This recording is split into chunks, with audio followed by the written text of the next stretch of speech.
రేవంత్ రెడ్డి నేను మాట్లాడుకుంటా మహబూబ్నగర్లో, సరే వీళ్ళు వాయిదా వేయమని అడిగిర్రు, నువ్వు వాయిదా వేస్తే ఇవ్వచ్చు, లేకపోతే ప్రభుత్వపరమైనటువంటి ఇబ్బందులు ఉంటే చెప్పొచ్చు. కనీసం టెట్కు డిఎస్సికి 45 రోజుల మినిమం గడువు ఉండాలి అనేటువంటి సోయి లేదు, చదువు రాదు నీకు. మనం ఏం చేయనో బిఏ చేయనో ఏం చేయనో అది కూడా చదివో సకా నాకు తెలియదు.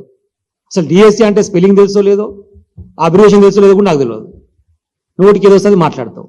నిన్న మాట్లాడుకుంటే ఏమంటాడు, అందరిని అవమానించే విధంగా సన్యాసులేమో వాయిదా వేయాలంటారు, చదువు రాని వాళ్ళు లొల్లి చేస్తారు. వాడు మాట్లాడే మాట అంటే ఎంత అవమానకరంగా మాట్లాడుతున్న నిరుద్యోగుల మీద, చదువుకున్న వాళ్ళ మీద, ఉన్నత విద్యావంతుల మీద. సన్యాసులట. అరే సన్యాసి రేవంత్ రెడ్డి, అరే సన్యాసి నిన్నే అంటున్నా. మరి నువ్వు ఆ రోజు నిరుద్యోగుల కోసం రాహుల్ గాంధీని తీసుకొని అశోక్ నగర్ తిప్పినప్పుడు మరి ఆ రోజు రాహుల్ గాంధీ సన్యాస లేకపోతే రేవంత్ రెడ్డి గారి సన్యాస అని అడుగుతున్నాను. ఎవరు సన్యాసి మరి ఆ రోజు నువ్వు ట్వీట్ చేసినావు కదా, నిరుద్యోగుల ఆర్తనాదాలు వినపడతలేవా 9 ఏళ్ళకి అని చెప్పేసానా. ఆ రోజు రేవంత్ రెడ్డి ట్వీట్ చేసిండు వాయిదా వేయాలని చెప్పేసి, గ్రూప్ 1 కానివ్వండి మిగతావి కానివ్వండి. మరి ఆ రోజు సన్యాసి వాడు అని నేను అడుగుతున్నా. నిరుద్యోగులను పట్టుకొని వాళ్ళ ఆర్తనాదాలను పట్టుకొని వాళ్ళని అవమానించే విధంగా సన్యాసులను మాట్లాడతాడు. లేకపోతే ఆయన మాట్లాడే మాట ఏంది, కేటీఆర్ గారినో హరీష్ రావు గారినో జయమందరు దీక్ష యూనివర్సిటీకి వచ్చి వాళ్ళు దీక్ష చేసుకుంటే ఆమరణ దీక్ష చేసుకుంటే చచ్చిపోతే పీడబోతుందని మాట్లాడతాడు. ఒక ముఖ్యమంత్రి వారను నాకు అర్థం కాదు. గిదా మాట్లాడే మాటలు నోటికి. చచ్చిపోమా కోరేది నువ్వు మనుషులని.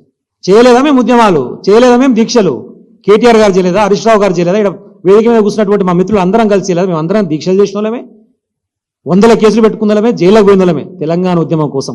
అప్పుడు నువ్వేం చేస్తున్నావు, చంద్రబాబు నాయుడు సంఖ నాకుతున్నావు. ఏడును అప్పుడు నువ్వు తుపాకి పట్టుకొని తెలంగాణ వద్దు సమైక్యాంధ్ర కావాలని తిరిగినావు. నీకు ఉద్యమ నేపథ్యమూ లేదు, ఉద్యమాల గురించి తెలియదు, ఉద్యమకారులను అవమానిస్తావు, నిరుద్యోగులను అవమానిస్తావు.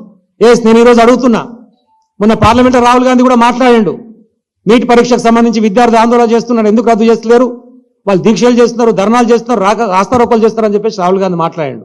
అంటే ఇప్పుడు నువ్వు అనేది ఏంది, ఇప్పుడు రాహుల్ గాంధీని కూడా ఆమరణ దీక్ష చేయమని చెప్పి నీటి గురించి నువ్వు ఆయనకు చెప్తావా? మరి రాహుల్ గాంధీని కూడా దీక్ష చేసి చచ్చిపోమని అంటున్నావు అన్నట్టు. లేకపోతే ఈ రాష్ట్రాన్ని పట్టినటువంటి ఒక చీడ పురుగు, ఒక దరిద్రం తెలియక నెత్తినెత్తుకున్నాం, ఇంత ఎదవని చెప్పి తెలియదు రేవంత్ రెడ్డి గారు.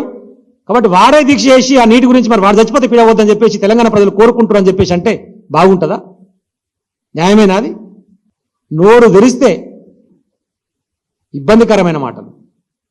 ఒక రాష్ట్రానికి ముఖ్యమంత్రి లాగున్నా ముఖ్యమంత్రి హోదాలో నేను ఏం పని చేయాలి, ఏం రివ్యూ చేయాలి, వాళ్ళు అడిగేటువంటి కోరిక నిజాయితీ ఉన్నదా లేదా, దాన్ని ఏం చేద్దాం అనేటువంటి సోయ లేదు.